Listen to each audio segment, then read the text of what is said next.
Impresionante saber que se han extendido a todo el país, que tenemos una expositora del sur del país, que hay gente desde el norte que las está contemplando. Me parece importante enfatizar el valor de estos encuentros, porque aprovechamos el tiempo mientras dure la cuarentena. Obviamente siempre es mejor, o por lo menos más agradable, a mí me resulta más agradable el encuentro personal, el cara a cara, la relación humana. Pero ante la imposibilidad de ejecutarlo concretamente, este medio que estamos tratando de aprovechar en toda su intensidad es un recurso muy útil para mantener el vínculo, para escuchar nuevas ideas, para aprender y para permitir que la gente se exprese. Ustedes hoy se van a expresar sobre temas específicamente femeninos. Nosotros la vamos a escuchar con mucha atención y espero que esta sea la primera de sucesivos encuentros que vamos a utilizar. Para eso la Fundación Ricardo Rojas sirve como el soporte, como el sustento de este tipo de actividades. Por lo tanto, bienvenidas y muchas gracias por transmitirnos sus ideas.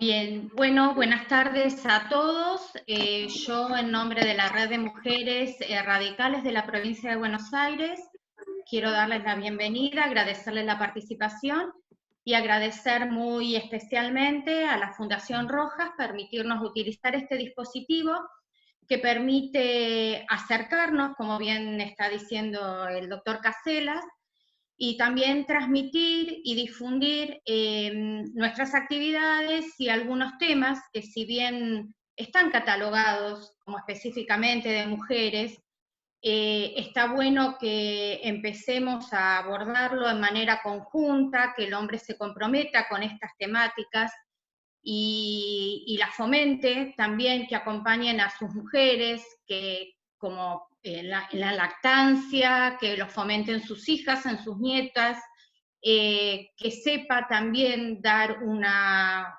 palabra para acompañar a un discapacitado. En realidad los temas son sociales, no son temas netamente femeninos, entonces yo aplaudo y agradezco el acompañamiento de los varones y brego por una mayor participación y acompañamientos en estos temas. Tenemos pensado un poco, para darle el marco a este encuentro, una primera parte a cargo de Linda Ortega, que nos va a hablar sobre lactancia en estos tiempos de COVID, y luego a través de la doctora Daniela Savarese y de Silvia Villarejo van a abordar la problemática de la discapacidad. Así que, bueno, nuevamente muchas gracias y bienvenidos a todos. Le damos la palabra a Linda.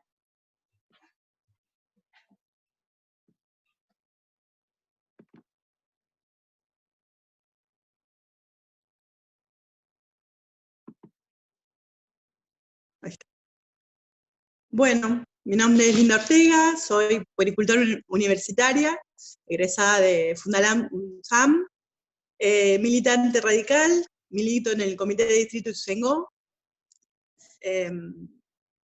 Tenemos acá presente también a nuestra concejal, Rosana Galassi, que me acompaña. Los datos que voy a dar están fundamentados por la Sociedad Argentina de Pediatría, UNICEF y el Ministerio de la Nación. Primero quiero darle un pantallazo de lo que es la producción de leche. La producción de leche materna, ahí se ve, la producción de leche materna es un proceso que se da con la mamá y el bebé, pero no hay que minimizarlo. Es un proceso, yo digo que es una nutrición alimenticia y una nutrición afectiva. Y en esta nutrición afectiva también es un proceso físico, ¿no? Cuando el bebé succiona, le sube a la glándula pituitaria, le sube un estímulo a la glándula pituitaria de la mamá, y de ahí bajan dos hormonas, que son la prolactina y la oxitocina, para fabricar la leche. Este proceso es un proceso a la vez psicológico. Si hay algo que interrumpe esta conexión entre la boquita del bebé y el pecho de la mamá, se modifica toda la lactancia, todo el proceso de lactancia. Eso es un poquito para tener en cuenta, que, aunque no se difunde mucho, es lo que sucede en el cuerpo de la mujer, ¿no? La producción de leche se da a partir del bebé que succiona y del cuerpo de la mujer. Con respecto al tema que nos convoca, que es lactancia y COVID, tenemos que tener en cuenta que el bebé tiene que estar internado lejos de la mamá. Una internación por separado, mamá y bebé. La mamá tiene que tener aislamiento respiratorio y el aislamiento de contacto. Entonces, así se puede continuar la lactancia materna en forma indirecta. Esto va a ser, la mamá se extrae de manera segura, hay que cuidar hay que cuidar todo lo que tenga que ver con la esterilización, extracción de manera segura y la administración al bebé por parte de un familiar o amigo, amiga, otra persona que esté fuera del contacto del COVID-19. Tenemos que tener en cuenta que la extracción, la bomba de extracción, tiene que tener estrictas medidas de normas de esterilización y no compartir las mamás y mamás.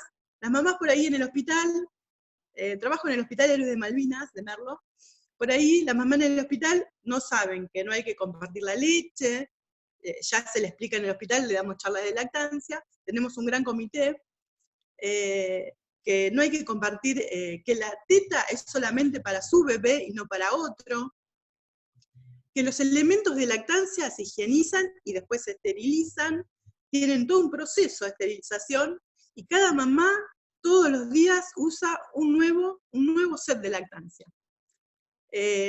Bueno, no compartir la bomba de lactancia, la bomba de extracción, y como resultado no se ha demostrado transmisión vertical a través de la leche materna hasta el momento, ¿sí?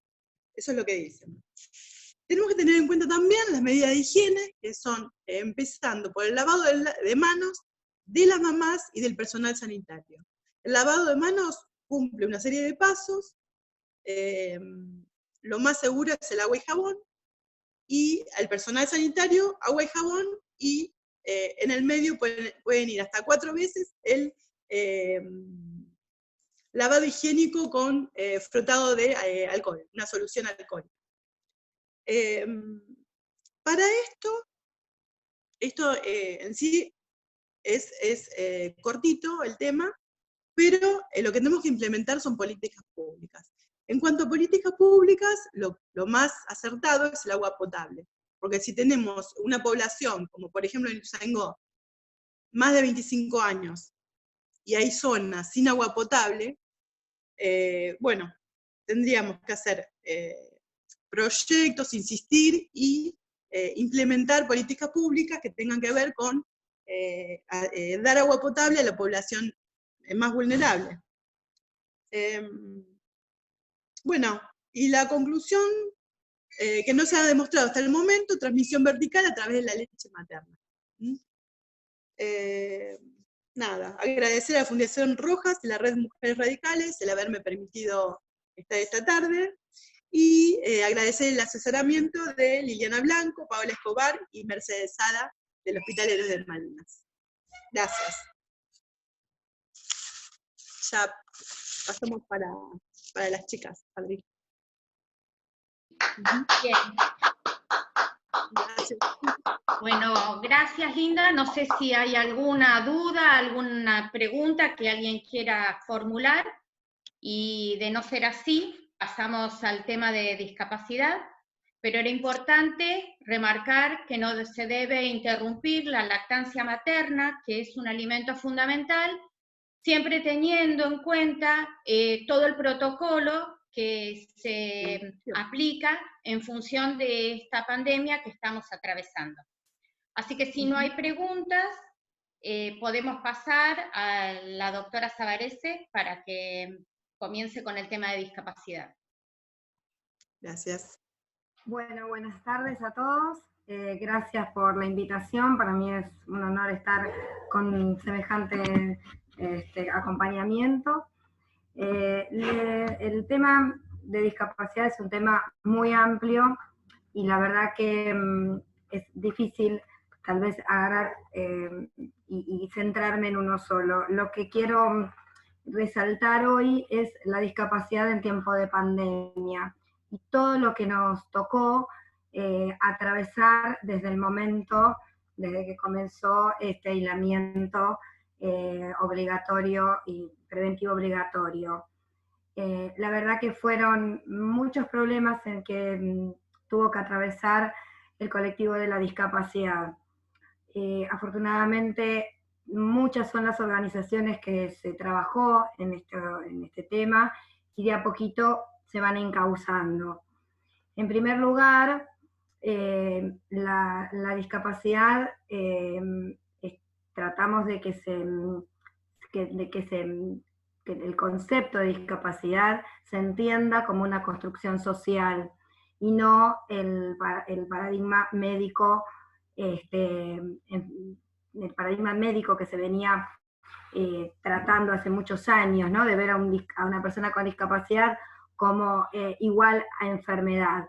Se ha trabajado muchísimo estos últimos años y se ha avanzado en este tema, donde la persona con discapacidad, al tenerlo en el concepto de construcción social, es sujeto de derecho. Y como tal, hay que respetarlo y también respetar sus derechos. Dicho esto, también no nos tenemos que olvidar que más allá de ser un sujeto de derecho, se entiende como personas vulnerables en cuanto a las necesidades, porque obviamente hay que equiparar, ¿no es cierto?, esa igualdad de sujetos de derecho frente a las necesidades que tienen. Y hay que hacer un sistema de accesibilidad, donde en muchos casos no se lo hace. En el caso de cuando comenzó la pandemia, las personas con discapacidad, hay determinadas reglamentaciones que se venían cumpliendo, como las prestaciones de salud básicas, obligatorias, que toda persona con discapacidad necesita y está amparada por ley y amparada por la Convención. En el momento se suspendieron todas las prestaciones sumamente importantes y básicas para las personas con discapacidad. Fíjense en que para un chiquito con autismo, el tema de tener a su psicóloga, las terapeutas, es fundamental para los avances de esa persona. Lo mismo con las personas que tienen parálisis cerebral, la parte de kinesiología es fundamental. Cuando comenzó este aislamiento se cortaron definitivamente, entonces quedaron presos en sus casas y las terapeutas sin saber cómo accionar. Con todo el trabajo que fuimos haciendo, distintas organizaciones de distintos lugares se fueron encauzando y prueba y error, ¿no es cierto? Porque esto es así, prueba y error, fueron saliendo determinadas reglamentaciones y resoluciones, porque la superintendencia en un principio suspendieron todas esas prestaciones básicas, y los padres, en cierta manera, estaban sin saber cómo accionar, y por el otro lado, los profesionales que atendían y que siguen atendiendo a estas personas con discapacidad, no podían seguir con sus tratamientos, lo cual, si bien no es un retroceso, no es un avance. Nosotros en tiempo de pandemia, desgraciadamente, no se está avanzando, y están en una meseta, en un estadio, porque no reciben los tratamientos que deberían realizar. Si bien la resolución 85-2020, que el director de la Agencia de Discapacidad, el doctor Espósito, emitió y ordenó un poco toda esta situación, recién el 14 de mayo fue que autorizaron estas terapias en forma virtual, pero en realidad no es para todos y se tiene que tomar en forma individual. Entonces es sumamente preocupante. también hay muchísimas cosas que no se toman en cuenta.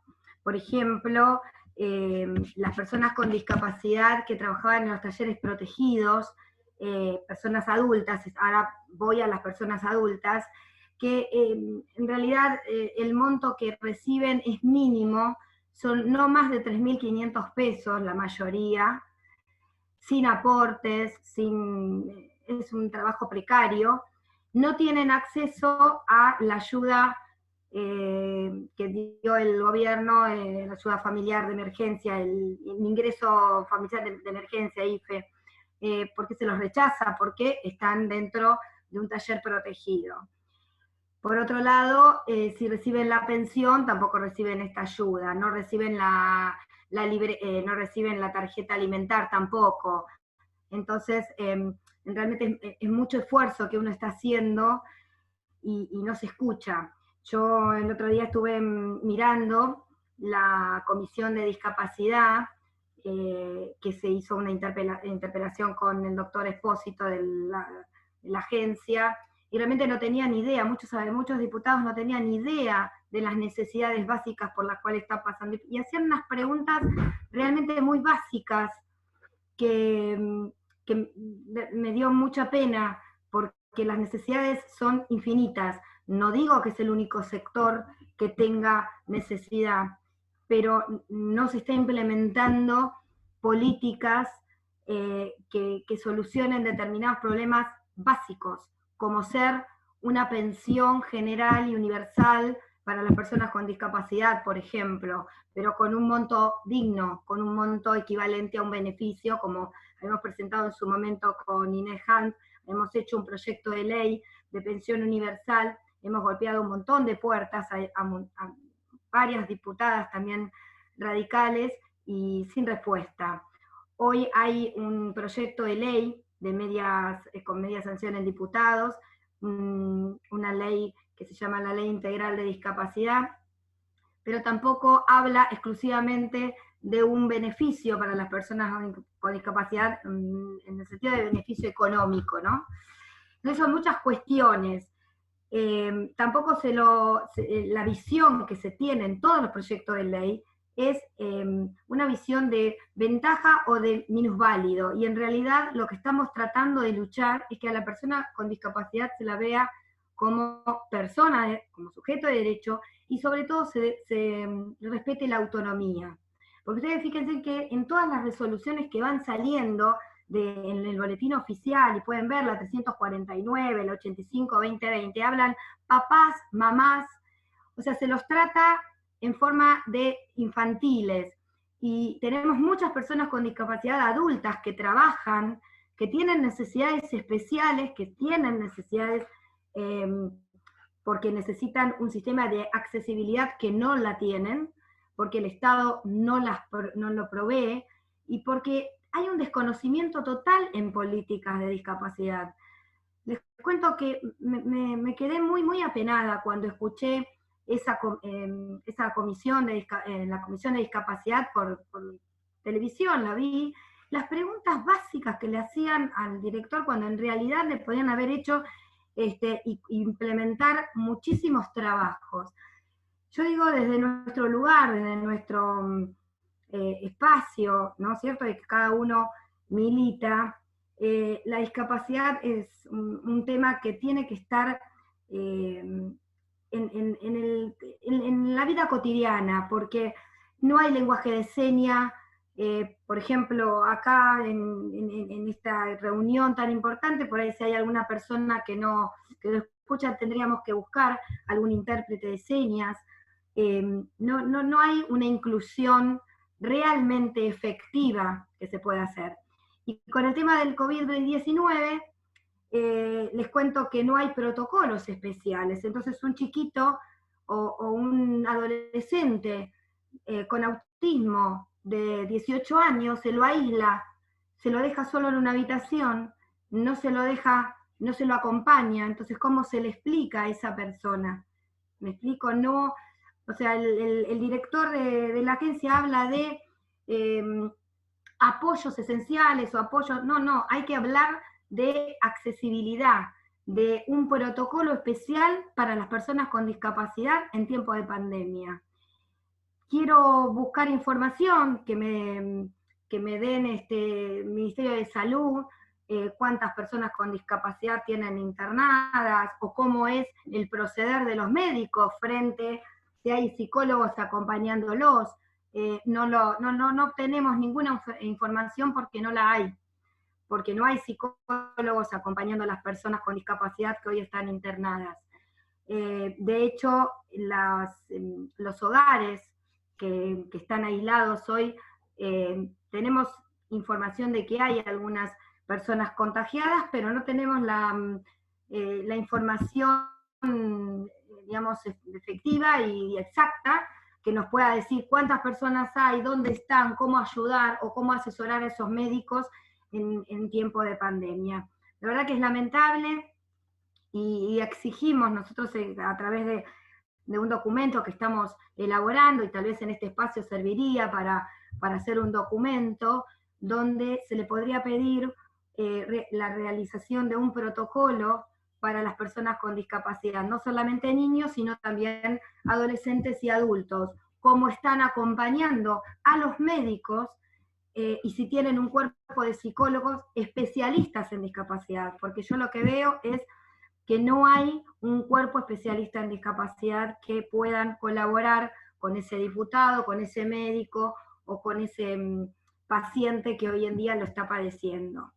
Entonces, cuando me invitaron a intervenir, digamos, en esta reunión, la verdad que me alegré muchísimo porque tal vez muchas personas no están informadas de lo que hemos transitado todos estos meses, de la suspensión total de las prestaciones a ir encaminando y realizar, ¿no es cierto?, las terapias virtualmente. Pero yo les pregunto, ¿cómo hacemos con esas familias que no tienen un plato de comida hoy, menos van a tener una computadora para acercarles y realizar una terapia? ¿Qué pasa con ese chiquito que hoy está en esa casa sin un plato de comida y sin una computadora? ¿Cómo los atendemos?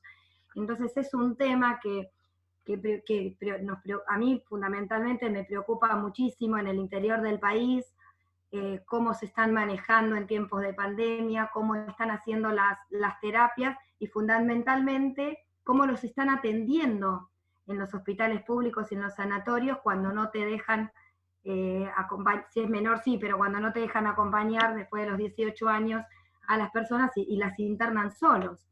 Es para pensar, es un tema que no tengo la respuesta porque realmente la información no te la dan, uno la pide y no te la dan porque no tienen con exactitud cuántas personas están internadas, pero sería bueno pensar para un futuro, elaborar un documento y pedir un protocolo y poder colaborar desde nuestro humilde espacio, ¿no es cierto? Así que bueno, eso era lo que yo más que nada quería exponer hoy y decirles que hay muchísimos terapeutas que están dando la vida, o sea, están dando todo el día para atender y trabajar niños con padres. Es un conjunto, ¿no? Porque bueno, la discapacidad, cuando uno tiene un menor o un hijo o un hermano con discapacidad, la discapacidad la tenemos todos, es toda la familia la que la padece, y todos trabajamos para que vayan progresando. Lamentablemente es ajeno a nosotros y esta pandemia hizo que estemos en una meseta, porque no se avanza. Imagínense que un niño con una deficiencia intelectual no entiende esto del Zoom y mucho menos va a entender llegar a una educación inclusiva, como las maestras, por más que dejen su corazón, porque nosotros la vemos como dejan sus corazones frente a realizar determinadas tareas, es lamentable, ¿no? Lo que se está pasando porque, bueno, hay una meseta y no se logra avanzar en la educación. También se debería pensar cómo hacer este tema de la educación inclusiva para las personas con discapacidad. Son muchísimos temas, puntualmente quería hacerles un pantallazo porque necesitamos políticos que les interese el tema, que se comprometan con este tema, porque no las hay. Y ya le digo, me dio lástima, me quedé muy, muy apenada de ver toda esa comisión de discapacidad. Las preguntas que le hacían eran muy, muy básicas y me demostró un desconocimiento total de las políticas públicas y de las necesidades básicas que tiene el colectivo de la discapacidad. Así que, correligionarios, lo que les pido es trabajemos para elegir funcionarios que se comprometan con personas vulnerables, básicamente, pero no en el sentido de lástima, ni en el sentido de darles ventaja, sino de darles respeto y que darles las herramientas para que consigan la mayor autonomía. Y está basado en darles un trabajo digno, que se cumpla el 4% del trabajo, que no se cumple, porque ustedes verán en los municipios, en las entidades públicas, no hay personas que están trabajando, no los toman, y tienen que cumplirlo, porque es el 4%, dice la ley, que tiene que haber el 4% de personas con discapacidad trabajando en las entidades públicas, y no las hay. Los talleres protegidos, que alguien tome las riendas y que vea y que pida inspecciones, ¿no es cierto?, de cómo están, que no están haciendo los aportes, que no están inscritos y que están haciendo un trabajo totalmente precario, y por la necesidad de sentirse importante y valorados, la persona va, trabaja 8 horas por 3.500 pesos, pero eso le da autonomía a esa persona y le da valoración de la vida. Entonces, realmente tenemos que darle un trabajo digno.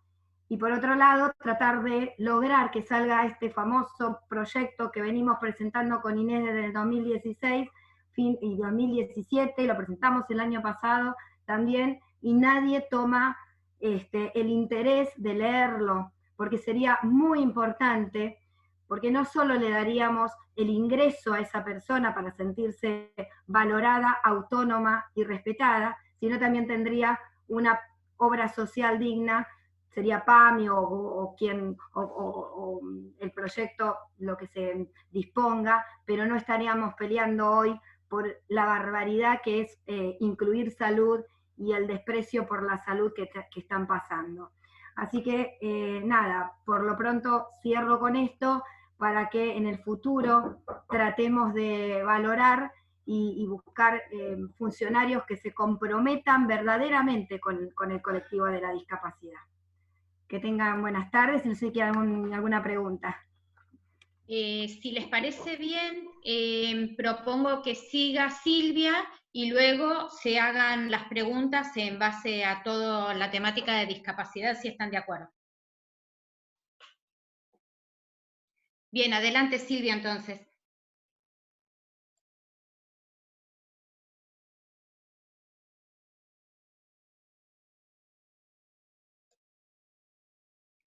Silvia, tenés que habilitar vos tu audio. A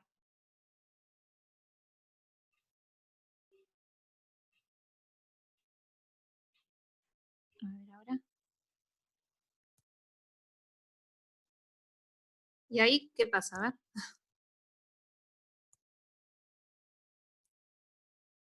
No. Te escuchamos, te escuchamos. ¿Ahí me escuchan? Sí. ¿Me escuchás? Sí, Silvia. Ay, bueno. Hola, buenas tardes a todos. Bueno, como decía, simplemente, bueno, en primer término agradecer a la Fundación Rojas por esta oportunidad de descubrir un poco lo que es el mundo de la discapacidad, que nos involucra a algunos de nosotros, no a todos, por suerte, ¿no? Bueno, yo soy discapacitada visual de nacimiento, toda mi vida conviví con la idea de que veía el 40% de lo que ve una persona normal. Desde el año pasado eso se complicó un poquito más, ya que perdí visión, y actualmente estoy con un 15-20% de lo que ve una persona normalmente. Y esto me ha dado justamente más fuerza para seguir luchando y peleando por los derechos que merecemos y nos corresponde tener con el tema de discapacidad. Cuando uno habla de la discapacidad y la salud es, bueno, es un mundo, ¿no es cierto? Son diferentes discapacidades que hay, diferentes tratamientos, diferentes evoluciones que se pueden ir tomando durante toda la vida, cuando son adultos mayores, cuando son niños, es mucho, es realmente mucho lo que, ya lo dijo Daniela, hay mucho para hablar en discapacidad. En lo que respecta a lo que es la educación, dentro de todo, hoy en día se cuenta con una ley que significa de inclusión, un poco donde se le permite a los niños con discapacidad poder asistir con una maestra integradora a dichos grados o a dichos cursos donde pueden ejercer ellos su mayor esparcimiento y poder descubrir que pueden lograr ciertos objetivos al igual que cualquier chico normal. También tenemos escuelas que son diferenciales, donde también se les enseña lo que es la educación no formal. Hay muchas que tienen panaderías, que tienen taller del trabajo de carpintería, y en algunas también podemos encontrar que ellos pueden, una vez que son más grandes, que ya entran en la adolescencia, comienzan a trabajar en esas panaderías o en esas carpinterías, comienzan a vender. Y al vender comienzan también un sistema de trabajo donde algunos de ellos comienzan a ser monotributistas, lo cual es muy importante, porque eso no solamente los ayuda en todo sentido, en el sentido de sentirse útiles, y a su vez aportan al gobierno, porque muchas veces se toma la discapacidad como un gasto en el gobierno, y no es un gasto, es justamente una forma de seguir y de trabajar y de sentirse útiles y de que pueden ser útiles a una sociedad y ver por un mejor futuro para ellos. Después, bueno, hay esperanzas en el sentido de, bueno, de la salud y en muchos temas más, pero también ahora tenemos turismo accesible, que ya comenzó el año pasado en la costa atlántica, donde justamente la semana pasada estuve conversando y estuve en un par de charlas, donde ellos justamente comentaban que estaban esperando que terminara esta pandemia para poder empezar a seguir trabajando con lo que estaban preparando de las rampas, las sillas acuáticas, mejorar las veredas, preparar a los hoteles, confiterías y restaurantes para recibir justamente a las personas con discapacidad y también a su familia.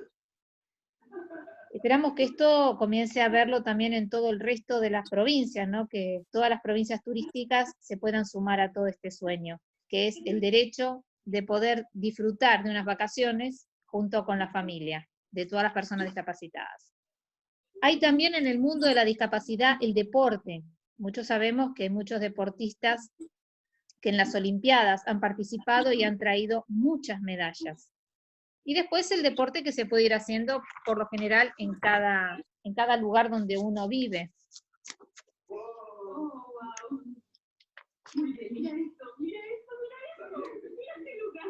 Y dentro de todo lo que es la discapacidad también tenemos toda la parte de cultura, y en la parte de cultura es muy interesante saber cuánta cantidad de discapacitados hemos tenido en nuestro país y en nuestro mundo, y en el mundo en general, ¿no? Cuando uno piensa que Beethoven, que fue un genio de la música, era un discapacitado, o el que justamente varios bueno, son varios, en realidad son muchos, es mucho para hablar, es mucho para contarles a cada uno. También tenemos lo que es, hoy en día podemos hablar un poco de lo que es el empoderamiento de las personas con discapacidad, que eso nos ayudó bastante a poder congregarnos, a poder luchar y pelear, como existe hoy en día el Observatorio de Discapacidad a nivel nacional.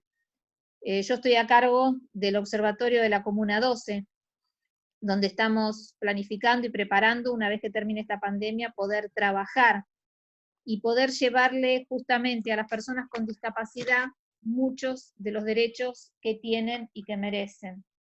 En la Argentina también contamos con muchas asociaciones y fundaciones. Está, por ejemplo, el REDI, que es la Red de los Derechos de las Personas con Discapacidad, donde se ocupan de que se cumplimente, de que se pueda lograr diferentes derechos de las personas.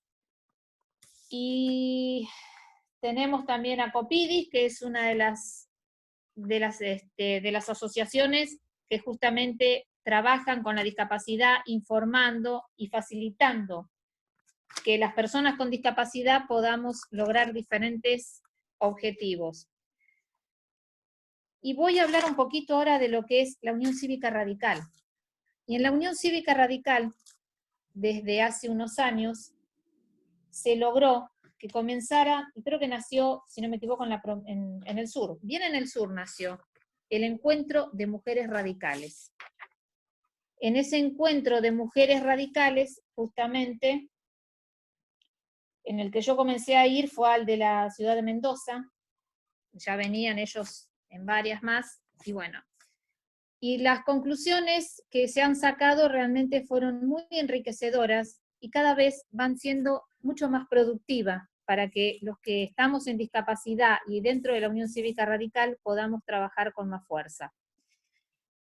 Luego vino la de Santa Fe, en donde la de Santa Fe éramos aproximadamente 50-52 personas, y donde se presentaron varios temas, se habló de salud, de educación, de los problemas que había en las universidades también.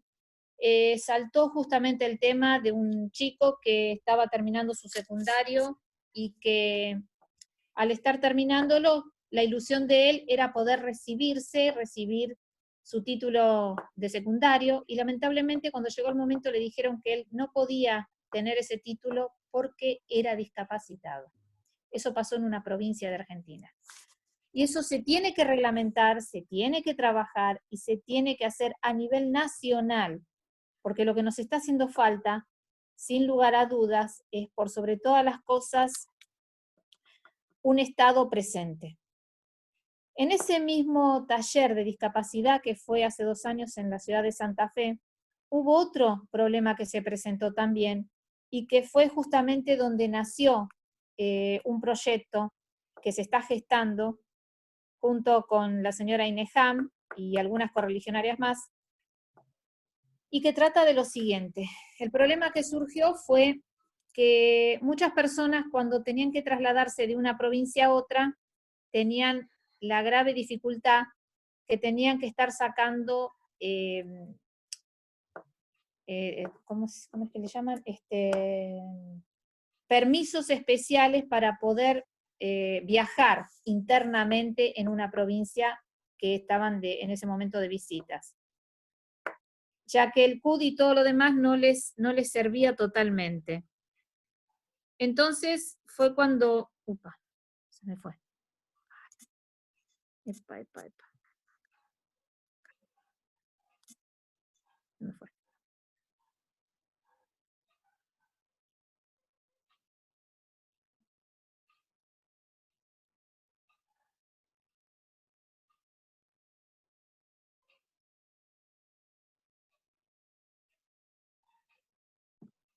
Silvia, ¿nos escuchás vos a nosotros?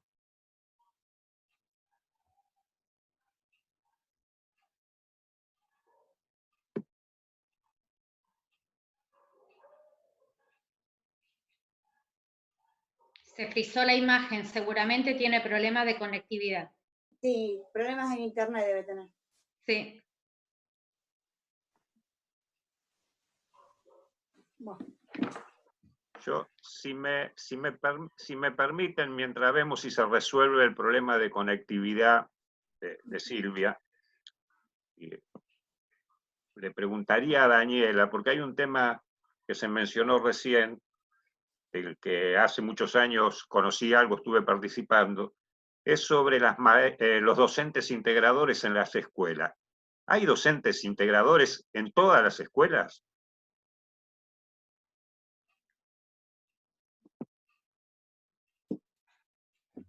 ¿Ahí me escuchan? Sí.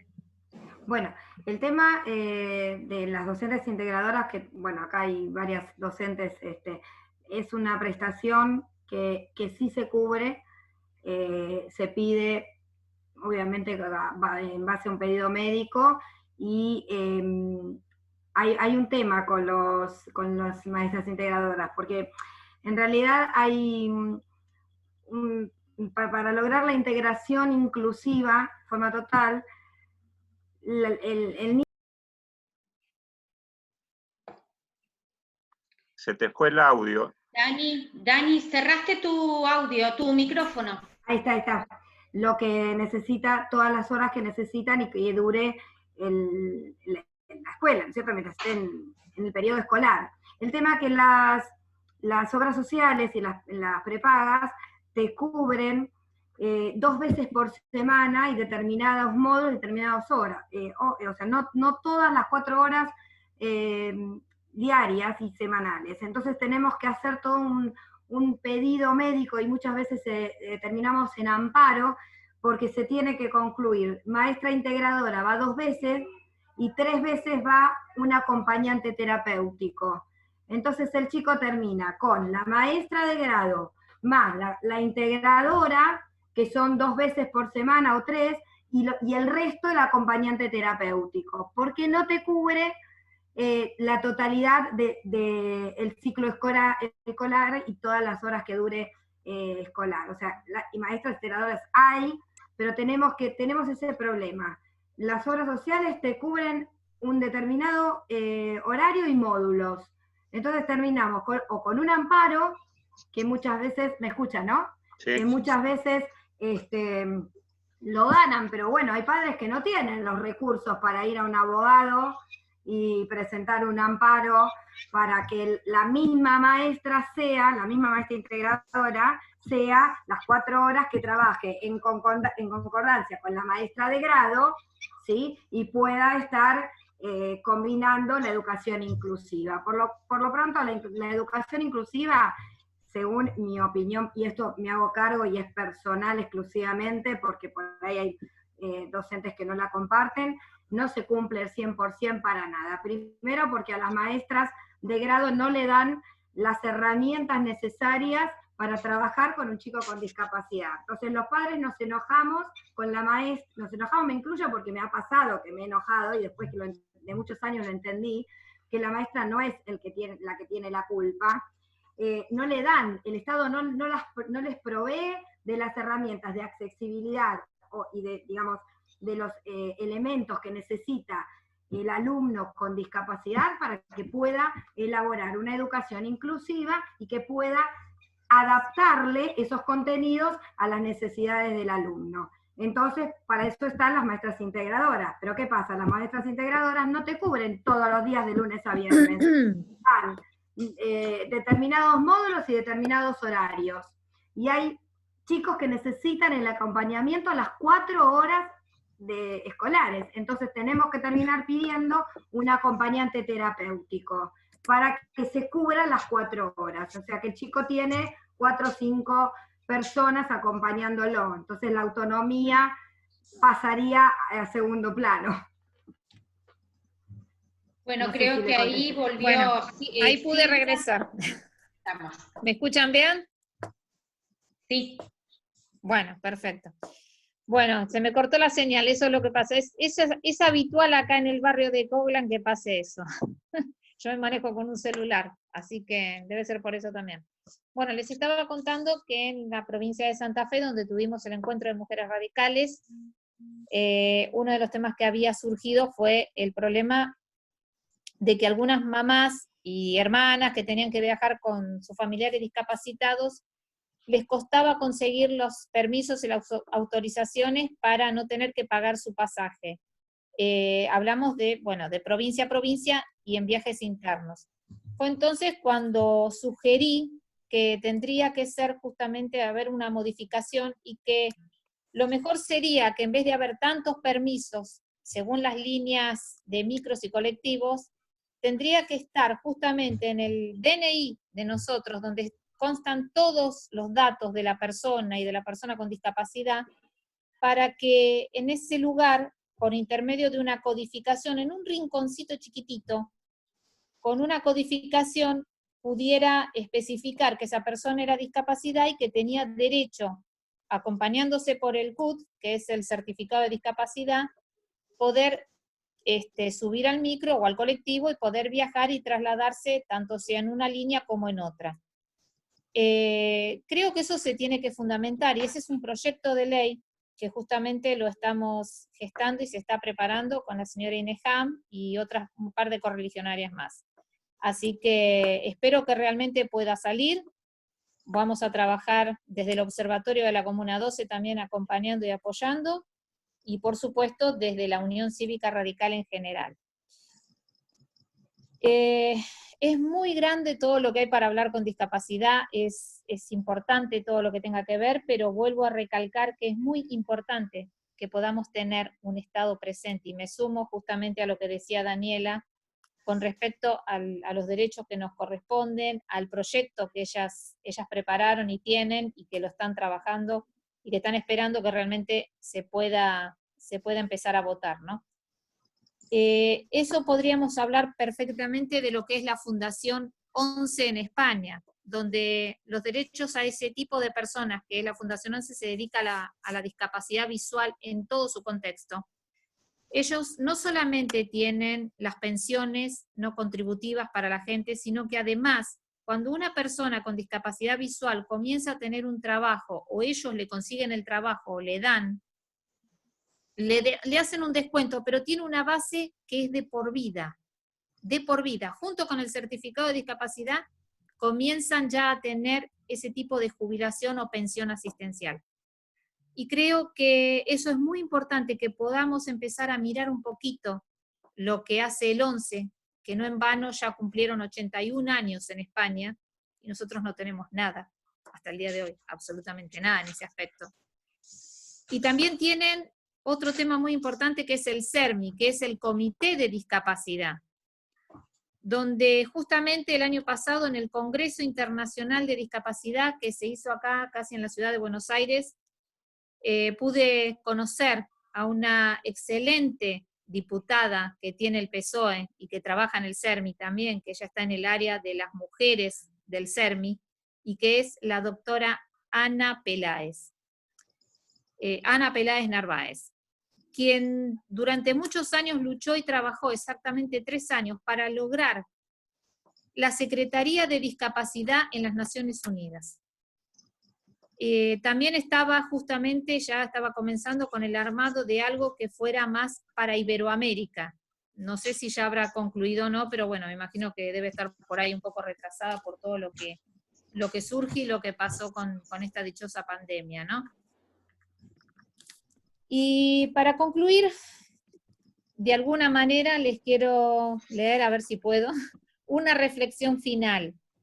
Y dice lo siguiente: cuando se tiene discapacidad, la forma de vivir cambia, pero es la sociedad la que va a ayudar a que vivamos de una forma más positiva.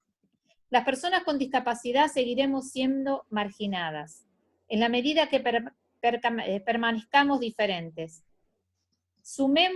Sumémonos a nuestra sola voz en la medida... Sumémonos a una sola voz junto a nuestros familiares y a la comunidad para vivir en un mundo azul, con accesibilidad, empoderamiento e inclusión. Lenín Lucena. Y a esto solamente quería agregarles que a veces no es tan así. No somos nosotros los que tenemos que ir a buscar la inclusión, sino que es el resto de la gente las que nos tiene que incluir a nosotros. Porque muchas veces ese es el problema. Hay gente que, muchos de nosotros queremos incluirnos en una sociedad, estar y participar en esa sociedad. Yo dentro de todo lo hago porque, bueno, trabajo, soy monotributista, entre otras cosas, soy artesana, pero el tema es la gente que no acepta que en la Argentina muchas veces haya personas con discapacidad. Y si vamos a hablar de la política, bueno, ahí el tema es largo y tedioso, ¿no es cierto? Porque hay muchos políticos que se ponen a hablar y a criticar lo que se gasta en los jubilados y en las personas con discapacidad, en vez de presentar proyectos que acompañen a que podamos avanzar. Y principalmente en lo referente a que no es que no podamos lograr nuestros objetivos, nos lleva más tiempo que a una persona normal. Pero muchas veces cuando lo logramos podemos llegar a superar a aquellos que se consideran normales. Bueno, creo que más o menos intenté darles una pequeña visión del mundo de la discapacidad en la que estamos trabajando desde el Observatorio de la Comuna 12, desde la Unión Cívica Radical, partido del cual me siento muy orgullosa de pertenecer. Y quiero finalizar simplemente con respecto a la Unión Cívica Radical, a decirles lo que siempre le digo a muchas correligionarias y correligionarios amigos. Adelante la Unión Cívica Radical. Siempre primero y adelante la Unión Cívica Radical. Los demás tienen que estar atrás nuestro, nunca por delante, porque no en vano tenemos tantos años de historia y con personas que realmente nos han llenado de orgullo, de presidentes y vicepresidentes, de los cuales puedo rescatar a muchos, que realmente me enorgullecen que estén en nuestro partido y yo estar en este partido. Así que finalizo agradeciéndoles al grupo de la red, de las chicas de la red, muchísimas gracias a la Fundación Rojas, con la que espero poder personalmente tener realmente mejores reuniones y mejores capacitaciones. Muchísimas gracias a todos, y bueno, no sé si quieren hacer alguna pregunta. Adriana, si me permitís, porque no sé si vos lo ves, Julio Timo está pidiendo la palabra. No, te iba a decir antes de cederle la palabra a Julio, te iba a decir, Luis, que vos administres eso, que lo tenés mejor en pantalla. Sí. El tema de la palabra y las preguntas que estén, y bueno, después cerramos. Antes de darle la palabra a Julio, quiero felicitar a las tres damas que hoy han expuesto, porque no solo por el contenido de lo que han dicho, sino por la pasión que demuestran tener en el tratamiento de un tema tan complejo y muchas veces tan olvidado en la sociedad. Así que muchas gracias. Y Julio, tenés la oportunidad de participar, hacer la pregunta, no sé qué querías decir. Si me escuchan, sí. Yo iba a coincidir con lo que, gracias, dijo Ricardo, agradeciendo a las señoras la claridad con que nos explicaron los problemas. Pero lo único, me quedó un sabor amargo cuando hablaron de la poca receptividad que tienen de la clase política en el Congreso de la Nación. Y más me avergonzó que la clase política además fue identificada parte como radical encima.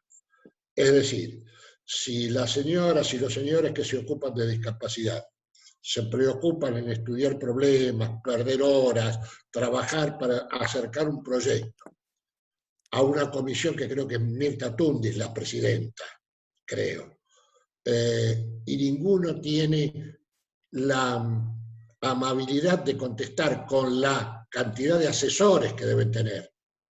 No quiero referirme a ningún tipo de pyme, como alguien dijo alguna vez, pero sabemos que todos los diputados tienen varios asesores, así que no estaría mal que uno tuviera un asesor en discapacidad en esa comisión.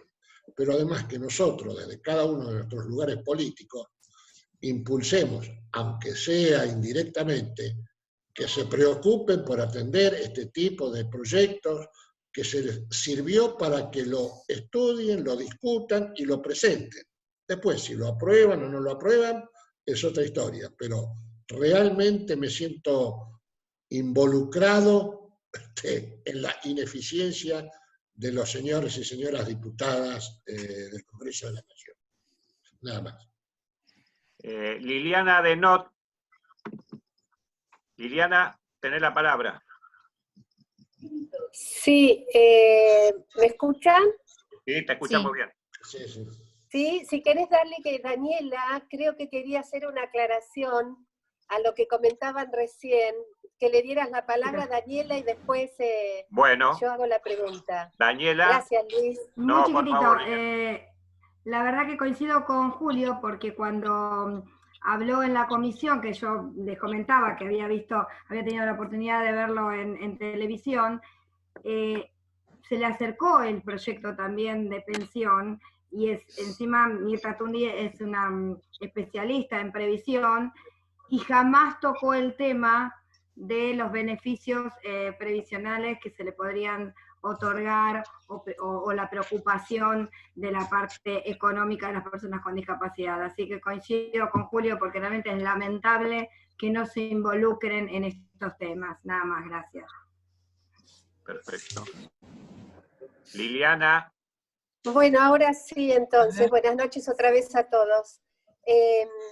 Primero felicitar a las chicas, a las tres, que nos han dado una muy buena charla, y hacerle una pregunta a Silvia o a Daniela, pero primero planteando una reflexión. Ante este tema que se está tratando en los términos en que nos cuentan las chicas, en donde no hay una atención adecuada al tema concretamente, se me ocurre pensar la importancia que tienen justamente las organizaciones de la sociedad, porque son las que concretamente presionan de alguna manera para que se atiendan estas problemáticas que están invisibilizadas. Entonces, reivindicar a las entidades de la sociedad, las asociaciones, las organizaciones intermedias, porque hacen un trabajo extraordinario para que vean y para hacer visible la problemática. Mi pregunta era concretamente con relación al CECLAS. Si tiene efectivamente si está haciendo una tarea concreta el CECLAS y si se cumple con los objetivos. A ver, la sociedad civil es fundamental en estos reclamos. Los objetivos a medias, y con el tema de la pandemia está todo muy, muy frenado. Yo coordino un grupo de trabajo del Observatorio Nacional, donde se conforma de la sociedad civil y de todas esas asociaciones. Y es fundamental lo que decís, Liliana, el tema de todo este esfuerzo que uno va poniendo para que vayan visibilizándose los problemas. Pero en realidad se cumple a medias y debería, o sea, todo este esfuerzo que uno está haciendo, la sociedad civil debería tener mayor rapidez en las respuestas y no poner tanto esfuerzo en reclamo tras reclamo. Deberían surgir propiamente de la entidad política y de los legisladores toda esta necesidad, y no surge. Imagino que de no estar las entidades intermedias, lo que sería, ¿no? Si con este trabajo que se hace es imposible, y bueno, y adhiero a lo que decía hoy un amigo correligionario, que realmente uno siente vergüenza ajena cuando escucha lo que a ustedes les ha tocado pasar, ¿no? Y esto de que en una comisión ni siquiera se tomaran el trabajo de estudiar un poquito el tema que eligieron para participar. Te digo, cuando preguntaban no tenían la menor idea de lo que estaban preguntando, Liliana. Realmente no lo pude grabar porque en ese momento me tomó por sorpresa, pero me dio vergüenza ajena de lo que preguntaban, porque mostraron un desconocimiento total. Yo creo que ni sabían lo que eran los talleres protegidos. Es más, me retuve lo de Mirta Tundis porque le pregunta sobre los geriátricos, y en realidad los geriátricos obviamente es un tema que preocupa, pero había que preguntarle con mayor claridad el tema de los hogares y la parte de no solamente los talleres, sino qué pasa cuando terminan en la escuela y tienen que ir a esos alojamientos diarios, o las escuelas de día, o los hogares de día. No tenían ni idea, porque habla de hogares de ancianos, y una persona con discapacidad a los 19 años no va a un hogar de ancianos, ¿me explico? Va a un hogar de día, que también tiene un sistema como un sistema escolar de distinta, digamos, reglamentación, pero no es un hogar de ancianos. Ella profundizó con un hogar de ancianos, y había un control en los hogares de ancianos para las personas con discapacidad. La verdad que me agarró mucha indignación. Gracias. Si me permiten, Mónica Nasser, ¿podés comentar lo que me escribís en el chat sobre tu experiencia en el Consejo Deliberante?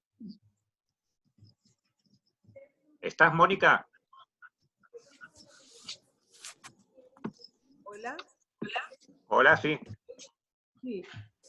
No, buenas noches. Yo no soy concejal en este momento, pero yo soy presidente del Partido Radical. Acá hay muchas conocidas que han venido a Chile. Bueno, nosotros siempre hemos tratado estos temas, pero presentamos proyectos y los mismos no son nunca tenidos en cuenta. Y acá no hay una coordinación entre la parte de discapacidad con la parte de acción social tampoco, que en realidad tendrían que ir por separado.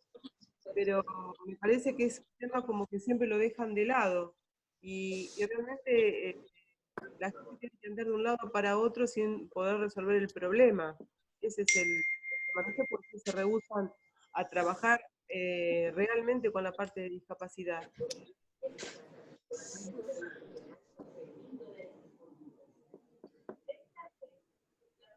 Perdemos el audio. Sí, no sé por qué en algunos casos cuesta tanto que se trabaje con la discapacidad, a eso me refiero. Porque en realidad se toma la discapacidad como dijo Silvia, como un gasto. Exacto. Entonces, porque no lo toman, a ver, se toma a la persona con discapacidad como que hay que darle cosas y ventajas y mantenerlo. En lugar de tomarlo como un sujeto de derecho, donde sí efectivamente necesita determinadas material de accesibilidad para que se equiparen en igualdad de derechos y pueda hacer las mismas cosas que cualquier otra persona, simplemente adaptadas a cada necesidad del individuo. Entonces, ¿para qué vamos a hacer? Entonces se piensa, bueno, no, la persona, porque no se dice discapacitado, sino persona con discapacidad. A la persona con discapacidad no, lo hacemos a un lado porque da gasto, porque lo tengo que mantener, porque le tengo que dar cosas. No, primero que es una obligación. El Estado argentino es miembro parte de la Convención de los Derechos de las Personas con Discapacidad. Y por eso tiene la obligación de asumir un compromiso fundamental en sus políticas públicas de cada cosa, de cada necesidad de las personas con discapacidad, del colectivo de las personas con discapacidad en cuanto a salud, trabajo, educación y toda cuestión para equiparar derechos, porque es sujeto de derecho. Y fundamentalmente, señores, la autonomía. Acá no se está tratando de darles ventaja. Entonces, ¿por qué no se ocupan? Primero, por desconocimiento. Segundo, porque nadie lee la convención. Nadie. Ningún diputado la conoce. Yo la tengo. Entonces, yo creo que lo tenía. Nadie la conoce. Entonces, si nadie la conoce, ¿cómo vamos a pedir que un diputado se le ocurra algún proyecto para mejorar la calidad de vida? Acá no se está pidiendo ventajas, no se está pidiendo que se mantengan las personas con discapacidad, se está pidiendo que se reconozcan derechos, derechos de igualdad. Las personas con discapacidad necesitan determinadas cosas, no hay intérpretes, no hay, a ver, por ejemplo, ustedes van a una oficina pública y una persona no vidente no puede ver el número que le están llamando, entonces decirlo por voz, no hay, me explico, o hay numeritos chiquititos que no lo pueden, o una persona con una discapacidad auditiva, no hay alguien que adapte ese número, digamos, de llamado a una persona que tiene una discapacidad auditiva. Y estas cuestiones estamos pidiendo, es una cuestión social, una cuestión de competencia, me explico, para que se pueda integrar, porque para hablar de integración, para hablar de inclusión, necesitamos el trabajo de todos. Todas las personas necesitamos que se adapten. Entonces, aquel ¿Por qué hacemos un baño en un restaurante en el primer piso? Una persona con silla de ruedas no puede ir a un baño a un primer piso, no se les ocurre hacer un baño abajo. Todas esas cuestiones sociales de igualdad, no estamos pidiendo gastos ni ventajas, estamos pidiendo igualdad y reconocimiento de derechos. La persona con una silla de ruedas tiene la misma necesidad que una persona que tiene 2 piernas para caminar, ¿me explico? Es una necesidad básica de inclusión en una sociedad, eso es fundamental, pero no les interesa porque hay que trabajar, hay que pensar y hay que gastar determinadas cuestiones. Yo creo que pasa por ese lado, pasa por el gasto. Claro, yo creo que sí, que eso se ve como un gasto y no como un beneficio para la gente, eso es así. Perdón, Verónica Borsani, ¿querías decir algo? Lo iba a escribir. Yo creo que el mayor problema es el desconocimiento, porque ¿cuánto puede influir ese gasto en el presupuesto nacional? O sea, es insignificante. Entonces, creo que lo que más hay que apuntar es al desconocimiento y no hacer que nuestros representantes de nuestro partido no escuchen y no sepan de qué estamos hablando. Por eso es importante, uno aprende, porque a mí esta charla de hoy me sirvió porque son temas que por la profesión o por lo que uno hace no escucha o no se capacita en esto que se habló hoy, en estos 2 temas importantes. Bueno, lo tenemos que hacer y poner en la agenda.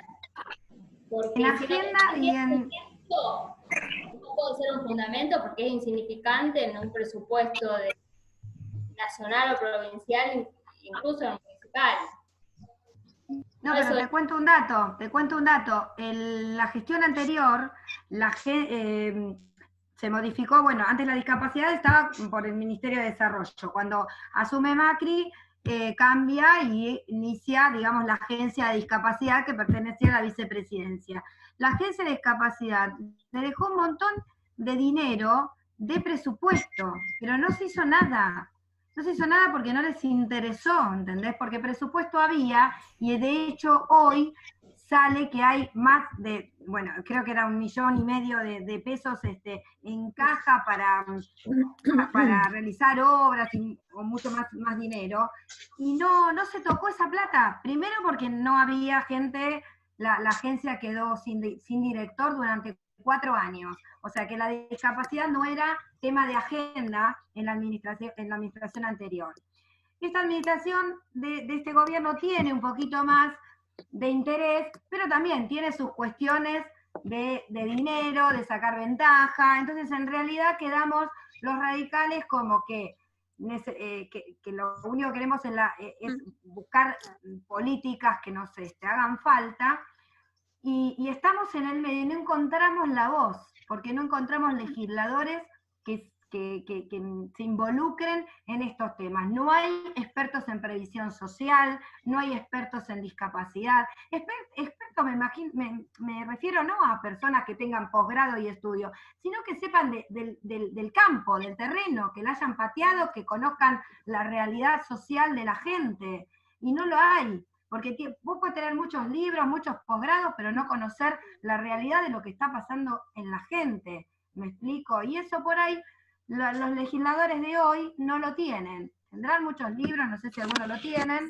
pero en realidad no tienen campo y no tienen este contacto con la gente. Les falta esta sociabilidad y el día a día y ver lo que le está pasando en la realidad. Y lamentablemente no hay uno que se involucre, que baje, digamos, de su escritorio a la realidad y vea lo que está pasando, vea lo que está pasando con los jubilados, con las personas con discapacidad, con la gente, con la pobreza, porque, a ver, no es solamente ir y visitar y recorrer, vean y que se involucren con los problemas de la gente, y no se están involucrando, no hay políticos que se involucren. Entonces, a ver, nos volvimos fríos, nos volvimos legisladores de escritorio, y eso es lo que nosotros tenemos que lograr, que en realidad el político del futuro sea aquel que le interese, que esté con la gente, que hable, que venga, no somos estadísticas,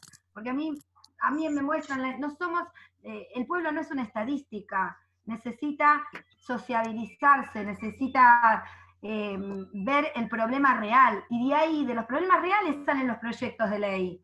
¿Me explico? No salen de los libros, o sea, uno cuando ve la necesidad de la gente, de ahí podés proyectar, y de ahí podés presentar algún proyecto de ley, pero si en realidad no tenés la menor idea de lo que está viviendo la gente, y vos estás en otra realidad, no podés nunca presentar un proyecto que le sirva al pueblo, que le sirva a la gente. Y creo que ahí es donde tenemos que apuntar como políticos y como radicales. Tenemos que volver a reflotar ese político que le interese esos problemas de la gente, que no lo hay, no veo que se sociabilicen, están fríos, son políticos de escritorio, nos volvimos políticos de escritorio. Ya hasta no hablo porque si no me voy por las ramas. Bueno, no sé si alguien Sí. quiere formular alguna pregunta más, así vamos A ver si redondeando ya. ¿Puedo hacer una pequeña aclaración? Sí. Bueno, acotando, o sea, acercándome un poco a lo que dice justamente Daniela con respecto a la Unión Cívica Radical. Hay veces que me da la sensación que en la Unión Cívica Radical solamente se tratan los temas de diversidad y género, el maltrato, la violencia hacia la mujer. Pero del tema de violencia de mujer, de la mujer discapacitada, nunca se trata en la Unión Cívica Radical. Los problemas de las mujeres, de las niñas discapacitadas, de los niños violados, etcétera, tampoco se trata. Es como que hay ciertos temas que tienen que tratarse en la Unión Cívica Radical y otros que son tabú. Entre ellos, el más fundamental para nosotros es la discapacidad, ¿no es cierto? Y es el tema que justamente tenemos que empezar a embanderar, enarbolar y ser justamente la causa de los desposeídos. Porque los desposeídos no solamente es aquel que vive en un ranchito de paja y de piso de tierra, también somos las personas con discapacidad cuando no tenemos un Estado presente y no tenemos políticos que digan, aquí estamos y vemos por las necesidades de ustedes, los ayudamos para que tengan una mejor educación, una mejor salud, una mejor inclusión a todos los sistemas sociales que nos merecemos y nos corresponde. La discapacidad es un derecho adquirido que tenemos desde el momento en que nacemos y que simplemente en la Argentina se mira siempre para el otro lado. Se mira tal vez en darle beneficio a una persona que no trabaja cuando hay muchos discapacitados que sí trabajamos, que sí aportamos y que queremos un mejor estilo de vida para todos, no solamente para los discapacitados, sino para todos. Eso era todo lo que quería agregar. Bueno, muchísimas gracias. Gracias a todos ustedes por participar, gracias a las panelistas. Y doctor Casella, ¿usted quería hacer un cierre de esto? Perdón, Luis, perdón. Creo Sí. que Adriana había escrito que quería acotar algo, ¿puede ser? ¿A dónde? No vi. Creo que escribió algo. Adriana. Sí. Acá en el chat. A ver, alguien sí, abajo. Adriana. Sí, no sé Adriana, si sí. está escuchando. Te escuchamos. Sí, que tenía que reactivar el audio. No, yo en realidad me disculpo ante todo porque llegué tardísimo, así que solo escuché la última parte. Lo que quería comentar y preguntar, además, es si también, aparte del tema en sí de la discapacidad ya, cuando ya se ha dado, pensamos que también, ¿qué hay para prevenir discapacidades? O sea, no se trabaja sobre la prevención de discapacidades. No hay buenos sistemas de seguridad laboral, por ejemplo. O sea, yo digo para que ampliar mucho más el terreno de la discapacidad. Me imagino que han hablado muchísimo de quien ya es una persona con discapacidades, pero creo que también tendríamos que poner un poco el punto de vista en todos los sistemas que podría haber de prevención de discapacidades. Yo quizás lo hablo desde el punto de vista que me dedico a la parte de genética y ya de por sí prácticamente no hay campañas para prevenir las discapacidades producidas por lo que se llama teratógenos, es decir, agentes que actúan sobre la embarazada y el niño puede nacer con discapacidades. Y no hay ninguna campaña, y son cosas muy sencillas de evitar. Así que bueno, en realidad era más que nada un comentario, no una pregunta. No sé si el tema se había tratado, pero creo que también es tema de agenda, la prevención.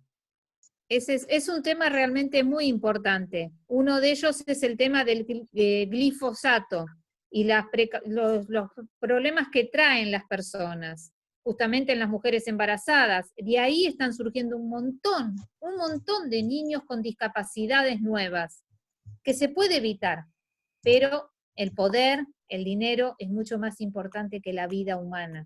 Lamentablemente eso nos está pasando. Por eso es que es necesario, como dijo Daniela claramente, me sumo, necesitamos diputados, senadores, legisladores, concejales, que defiendan la vida, que defiendan la discapacidad, que defiendan a las personas y que se olviden un poquito de que el dinero es tan importante. Hay otros temas mucho más importantes para tratar. No hay campañas, porque no hay campañas, y creo que desde nuestro partido tendríamos que comenzar algún sistema y empezar a armar nosotros mismos, desde Cava o desde Entre Ríos, es una de las provincias que también lo sufre muchísimo. Hay mucha gente que se queja en Entre Ríos de este tema. Creo que tendríamos que empezar con algún tipo de campaña junto con la gente de Entre Ríos, apoyar y, bueno, comenzar como siempre hacemos los discapacitados con las marchas, ¿no? Como ha pasado en más de una ocasión, cuando el gobierno de la ciudad tomó la decisión de suspender los micros para llevar a los niños discapacitados acá en Cava, o cuando tuvimos justamente una marcha, el mismo día que la Unión Cívica Radical acompañaba a otra marcha, por el Sí se puede, yo tuve que tomar la decisión de ir a una marcha que me costaba mucho, porque era armada por otro partido político que no era la Unión Cívica Radical, pero que defendía un predio que se llama CENAR. Un predio donde beneficia a muchísima gente, y no solamente a gente de Cava, sino a gente de todo el país, gente que viene del interior, que vienen para rehabilitación, que vienen y se quedan meses y meses para rehabilitar a sus familiares con discapacidad. Ese día realmente me sentí mal, pero a su vez me sentí bien porque estaba defendiendo una causa, como yo digo siempre, la causa de los desposeídos, ¿no? Entonces creo que la Unión Cívica Radical debe encaminarse un poquito más ahí, a esa causa que lamentablemente se está perdiendo. Muchas gracias. No, gracias. Creo que Susana también quería intervenir, ¿puede ser? Sí, yo le quería hacer una pregunta a Daniela, pero no sé si yo te entendí bien, Daniela. A ver, las maestras integradoras, ¿dependen exclusivamente de que las provea el sistema de obras sociales o de las empresas de medicina prepaga? No, se puede, tenés que pedirlas también en las escuelas del Estado, también te provee las o sea que integradoras. Lo que pasa, o sea que está previsto que le provea el sistema de educación. Lo que pasa es que hay muy pocas, son por ahí te va una vez por semana, entonces tenés que buscar algún sistema privado para que te cumpla. Para compensarlo. Para compensarlo. Sí, dentro de lo que es la educación pública habría que ampliar. Sí, por supuesto, en provincias son las escuelas 500, y en capital, bueno, se piden en el sistema de educación las públicas. Anda mejor en capital que en provincia. En provincia son muy deficiente, digamos, el sistema de las maestras integradoras públicas. No van casi nunca y estás 3 o 4 meses para que te asignen una. Claro. Yo quería... Sí, decime. No, otro tema que a mí me llamó la atención es que, por ejemplo, en el tema de cajeros automáticos hay algunos bancos, por ejemplo el Banco Provincia, tiene algunos cajeros que están adaptados para problemas con cierta discapacidad visual y vos te van guiando por un sistema de audio. Pero yo no sé si esto lo tienen todo el resto de los bancos o no. Esto no debe estar ni legislado. El único que tiene, el único que lo tiene es Provincia, no lo tiene todos los bancos. Okay. No lo tiene, que eso también lo podíamos... Otro tema a trabajar. Otro tema a trabajar. Sí. Yo, para cerrar, y no me explayo más, de la Comisión de Diversidad y Género de la Convención, nosotros hemos trabajado muchísimo el tema de la inclusión, y hemos juntado firmas también con el tema del proyecto de ley de pensiones. Se han juntado muchísimas firmas, la hemos presentado en el Congreso, con las firmas de todo el país, porque han enviado... de la red de todo el país han enviado firmas y se han adherido al proyecto de pensión universal. Y la verdad que insisto porque es un proyecto que los invito, el que quiera se los puedo mandar por mail, o Inés también se puede mandar, porque es muy interesante y la verdad que sería bueno apoyarlo, más que nada porque solucionaría el problema, digamos, económico. Y para contestarle a Adriana, yo quiero, y esto es personal y me hago cargo, la discapacidad es una construcción social que viene por una condición de la persona. Entonces, tratar de evitar una discapacidad es como de evitar una enfermedad, y la discapacidad no es una enfermedad, es una condición. Lo que hay que evitar, y hay que trabajar mucho en la prevención de salud, para que esto no provea y no determine una discapacidad futura. Pero que hay que trabajar en prevención de salud más que nada, más que de discapacidad, sino de salud, cuestiones de salud, que para mi entender van por carriles diferentes. Bueno, si les parece, Cacela, tenés que habilitar el audio tuyo, yo de acá no puedo habilitarlo.